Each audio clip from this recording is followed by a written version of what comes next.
Hello students, आज से हम बॉटनी का जो आप लोगों के सिलेबस है वो शुरू करते हैं। तो इसमें फर्स्ट ईयर में आप लोगों के कुछ प्रिलिमिनरी चीज़ें हैं और कुछ बेसिक कंसेप्ट्स हैं जो कि ज़रूरी हैं आप लोगों को जानने के।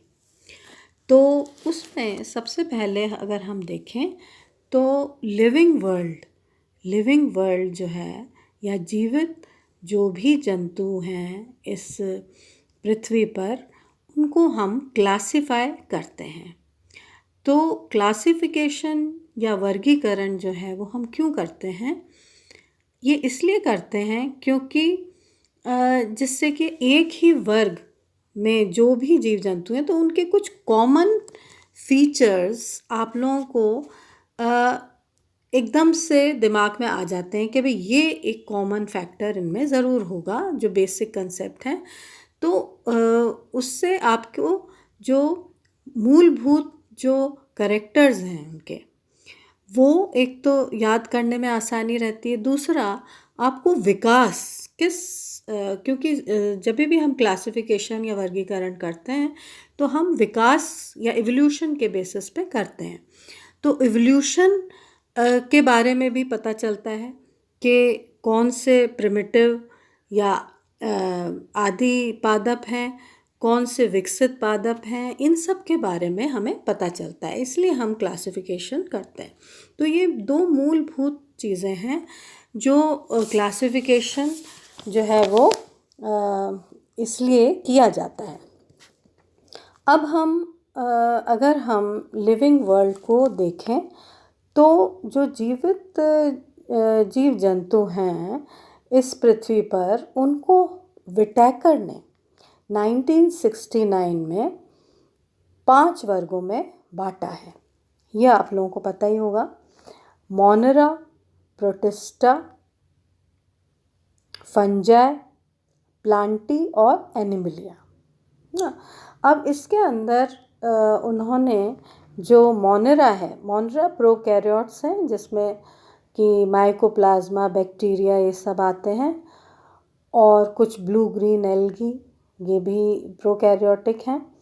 और उसके बाद ये सारे जो 4 वर्ग हैं ये यूकैरियोट्स के हैं। प्रोकैरियोट्स और यूकैरियोट्स, ये आप लोगों को पता ही है कि क्या हैं ये। प्रोकैरियोटिक में जो डेफिनेट न्यूक्लियस है या सेल ऑर्गेनेल्स हैं वो एब्सेंट होते हैं, और जबकि यूकैरियोट्स में पाए जाते हैं। कोई भी सेल बाउंडेड ऑर्गेनेल्स जो हैं वो प्रोकैरियोट्स में एब्सेंट होते हैं। तो अब ये तो हुआ मोनेरा। प्रोटिस्टा में जो भी यूनिसेलुलर ऑर्गेनिजम्स हैं वो आते हैं। उसके बाद फंजाई को पहले प्लांट्स में रखा जाता था, पर अब उनको बिल्कुल अलग रखा जाता है क्योंकि उनके कोई भी ज़्यादा कैरेक्टर जो है वो प्लांट से मिलता जुलता नहीं है। पर जब हम बॉटनी पढ़ते हैं, क्योंकि एक ट्रेडिशन चलता आ रहा है, इसलिए इसको हम फंजाई को हम बॉटनी में पढ़ते हैं। पर अब आजकल इसको अलग प्लांट किंगडम से अलग रखा जाता है। फिर प्लांट किंगडम और उसके बाद एनिमल किंगडम, एनिमलिया आता है। अब प्लांट किंगडम की यदि हम बात करें तो जैसे कि अभी मैंने आप लोगों को बताया कि शुरू से ये ट्रेडिशन चला आ रहा है कि फंजाई जो है वो प्लांट में होते हैं। तो अगर शुरुआत के हम क्लासिफिकेशंस देखें तो सबसे पहले कैरोलस लीनियस जो थे, उन्होंने बाइनोमियल नॉमेनक्लेचर जो दिया था, उन्होंने भी क्लासिफिकेशन दिया। तो उन्होंने फूलों के आधार पर क्लासिफिकेशन किया और करीब 25 ग्रुप्स बनाए प्लांट्स के।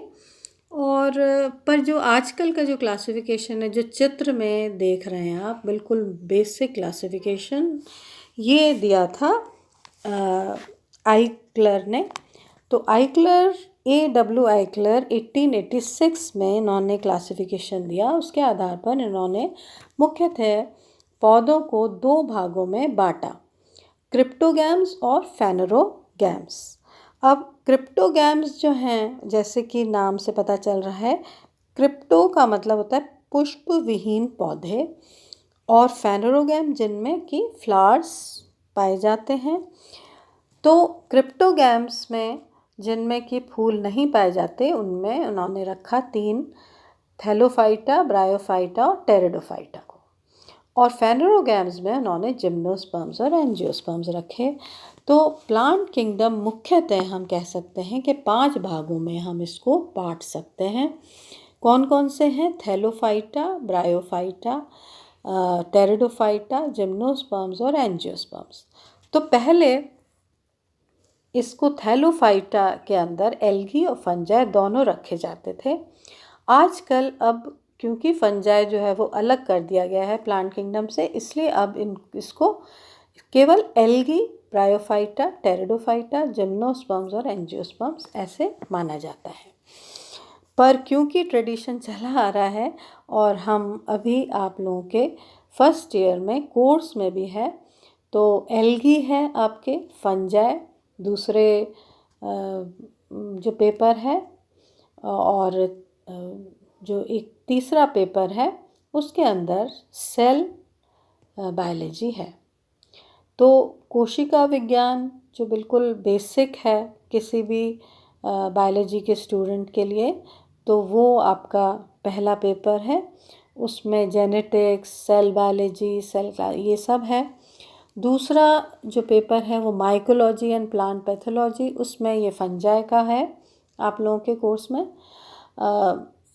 जिसमें कि बैक्टीरिया भी है, फंजाई, इन सब का है। और उसके बाद जो तीसरा है आपके वो है एल्गी और ब्रायोफाइटा। तो बेसिकली प्लांट किंगडम के 2 ही वर्ग आप लोगों के अभी फर्स्ट ईयर में कोर्स में हैं, वो है एल्गी और ब्रायोफाइटा। तो अब हम इसका जैसे क्लासिफिकेशन देखें तो मैंने जैसे बताया थैलोफाइटा के अंदर 2 ये आते हैं, एल्गी और फंजाई। अब इनको थैलोफाइट्स क्यों कहते हैं? थैलोफाइट्स इसलिए कहा जाता है क्योंकि इनमें जो मेन प्लांट बॉडी है वो हैप्लॉइड होती है, यानी कि युग्मोद्भिद अवस्था होती है, थैलस होता है, जिसको हम गैमीटोफाइट भी कहते हैं।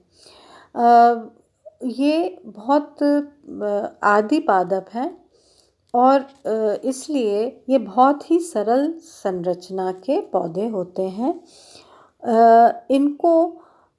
इनका प्रिमिटिव कैरेक्टर जो है वो ये भी है कि इनको प्लांट्स में को पानी की बहुत आवश्यकता होती है, बिना पानी के ये जीवित नहीं रह सकते। और इसके अलावा इसमें कोई भी सरल संरचना होती है, ज़्यादा जटिल नहीं होती, और फ्लावर्स जो हैं वो भी नहीं पाए जाते हैं। जो जननांग या रिप्रोडक्टिव ऑर्गन्स हैं वो भी बहुत ही सिंपल प्रकार के, सरल प्रकार के इसमें पाए जाते हैं। दूसरा एक बहुत ही इम्पॉर्टेंट कैरेक्टर जो है वो है कि इसके अंदर संवहन टिश्यू या वैस्कुलर सिस्टम का पूरी तरीके से जो है वो अनुपस्थित होता है, नहीं पाया जाता है इनमें थैलोफाइट्स में। तो ये कुछ मेन कैरेक्टर्स इसके हैं। अब जैसे कि हमने अभी अगर हम ये देखें कि बॉटनी अभी आपने पढ़नी शुरू की है, तो वैसे तो आप लोग पढ़ चुके हो, बायोलॉजी के स्टूडेंट्स 10th 11th 12th में आपने पढ़ा है। ये आपको पता ही होगा कि थियोफ्रेस्टस जो हैं उनको फादर ऑफ बॉटनी कहा जाता है। तो थियोफ्रेस्टस, इसके अलावा जो और भी दार्शनिक जो थे, एरिस्टोटल, उन्होंने भी प्लांट्स के ऊपर काफ़ी काम किया है। फिर 1859 में जब डार्विन ने ओरिजिन ऑफ स्पीशीज़ दी, उसके बाद ये जो क्लासिफिकेशन का सिस्टम है वो शुरू हुआ।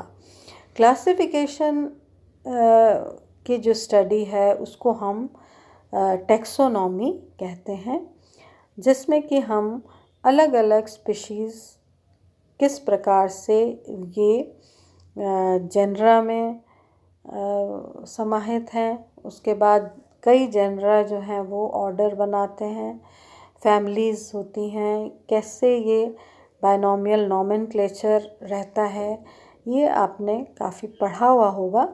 पर इसको भी हम अब ग्रेजुएशन में भी इसको डिटेल में करेंगे। तो ये कुछ जनरल पॉइंट्स हैं जो कि मैं आप लोगों को बताना चाह रही थी।